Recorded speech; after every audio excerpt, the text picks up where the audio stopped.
to the politicians first, I want to show you two images and two sets of videos that we accessed today. And I want you to see these videos. And then I'll ask the BJP my first question, and then I'll go across to the Trinamool Congress. But I want to show you two sets of pictures, Aparajita and Riju Datta. Okay? One set of pictures, we'll put the windows out, of how in Delhi, whichever hospital we were reporting from, we saw pictures of people gasping for breath, and that's been the most defining images that we've been seeing in the national capital. We saw these videos, and we were reporting, trying to do what we can while reporting and to ensure that these people get help. But on the other side, believe it or not, in Warangal today, horrifying pictures of campaigning business as usual for politicians. The left was campaigning, Congress was campaigning, BJP was campaigning, TRS was campaigning. I just want to show those pictures. Show the pictures of the campaigning today. We'll just put out those two windows. Look at that. On the left, we'll play the pictures of how, those are the two videos. Gasping for breath, struggling for beds, begging for remdesivir and injections and beds in different parts of the national capital region. On the right of your screen, business as usual. And everybody, not just one party. We saw the TRS, we questioned the TRS, the BJP was there, and there was a post put up by a minister as well of campaigning in Warangal, a central minister. Those are the pictures of the TRS. Many of them not even wearing masks, right? And then you peddle this narrative saying that, oh my God, India is such a horrible country. Everybody, left was campaigning there, Congress was campaigning, BJP was campaigning, TRS was campaigning. Aparajita, I want you to tell our viewers, now, what right does anybody have to question the other political party or any other state or any other government when that's the reality? In fact, the TRS spokesperson today on the show said, why are you asking us? Ask the Election Commission. Now, what do we do? Who do we question? And what is your response for what's going on? 10,000 cases, by the way, in Telangana. A very good evening. Good evening. At the outset, I would like to thank Dr. Shashank Joshi for putting things in the right perspective.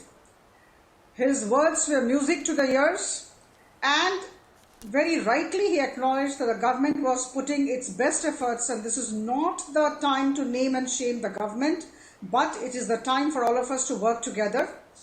I would definitely like to start my speech with 2-3 points. You know, we have to talk about positivities. We have to talk on a positive note. I'm very glad to inform you that there have been 3 lakh recoveries in the last 24 hours in the country.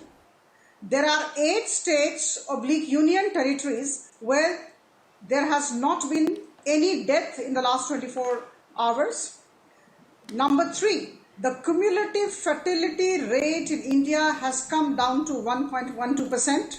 And number 4, we are one of the fastest vaccinating country. In less than 100 days, we have been able to vaccinate 14.5 crore people. 33.60 lakh people have been vaccinated in the last 24 hours. Now, why did I say all this? I said all this because there are many cynics among us. And I think cynicism is their disease.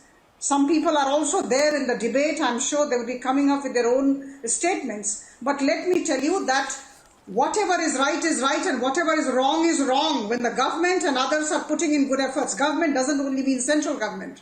Central government, state governments, all are working together, and with many like-minded people, I think we are on the right track and we would be actually winning this battle. This is for sure. This is number 1. Number 2, as far as the scenes are concerned, as far as the photographs are concerned, now no right-thinking person can justify this. Whether it is Bharatiya Janata Party or any other party, I think we all need to together condemn. And even if there are Bharatiya Janata Party workers then in that case, this kind of demonstration, this kind of campaigning, indulging in this kind of campaigning, I strongly condemn. I strongly condemn, even as the spokesperson of the Bharatiya Janata Party. This should not happen. At this juncture, the entire nation is at peril. But it is happening. Aparajita, it happened today. Aparajita, it happened today. It happened today. I mean, we denounce it. It happened today. election. And the pictures were tweeted by a minister. This should not have happened. This should not have happened. Election Commission of India should come down heavily on whosoever is actually indulging in these kinds of works, these kinds of activities. Okay. This is absolutely under these circumstances, these should not be allowed. COVID appropriate behavior has not been followed, the norms have not been followed, and that's why we are in this soup now. Okay. You know, we all knew that there would be second wave, as has been in the case of other countries. But we did not know it would be too huge. And it happened because we actually had left the protocol. We were not following the norms.